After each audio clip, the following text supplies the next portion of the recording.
CMR shopping mall, one stop destination for festive fashion. Lucky winner మీరేనేమో చూసుకోండి. మళ్ళా మా సినీ కళామ తల్లికి 3 స్టార్స్ని ఇచ్చారు. అదేవిధంగా 6 మళ్ళీ యువతరాన్ని ఇచ్చారు.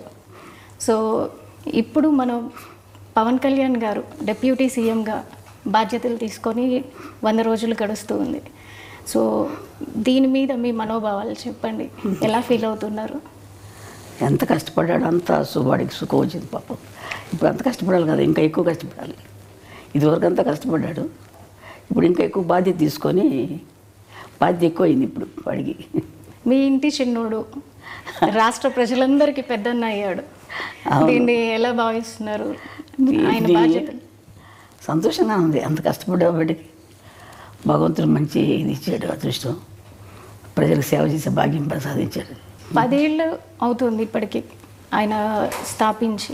10 ఏళ్ళ నుంచి ఇంటికి దూరంగా చాలా పీక్లో ఉన్నటువంటి కెరీర్ని పక్కన పెట్టి రాత్రింబవళ్ళు ప్రజలతోనే ఉంటూ ఆయన ఎక్కడ ఉంటే అక్కడ, కొన్ని ప్రాంతాల్లో అయితే కనుక ఆయన నేల మీద పడుకున్న రోజులు కూడా ఉన్నాయి. మంచినీళ్ళు దొరకని ప్రాంతాలు అంటే పాడేరు లాంటి ప్రాంతాల్లో కూడా ఆయన తిరిగి ఎప్పుడు పట్టుపరుపుల మీద ఉండే పర్సన్. ఒక్కసారిగా ఆ విధంగా ఉంటాం. అలా చూసినప్పుడు మీకు ఎలా అనిపించింది? బాధగా ఉంటుంది మరి, చెట్లు తిరుగుతున్నానంటే. వారికి అవన్నీ ఏ లేదు, ఇంట్లో అయినా సరే ఎక్కడైనా అట్ట పడుకుంటాడు. అలా షూటింగ్ వచ్చేసి అలా ఆ సోఫాల మీద అలా పడుకొని నిద్రపోతాడు. గదిలో పడుకోవాలని లేదు, కష్టపడతాడు. ఇంత కష్టపడ్డానమ్మా అని కూడా చెప్పడు. నాకు బాధగా ఉంటుంది వాడు చేస్తుంటే, అట్లా అంత కష్టపడుతున్నాడే బిడ్డ అని చెప్పేసి. చిన్నప్పటి నుంచి కూడా ఏం అడిగేవాడు కాదు అసలు. చిన్నప్పుడు అదొకలా కామ్గా ఉండేవాడు అంతే మనిషి.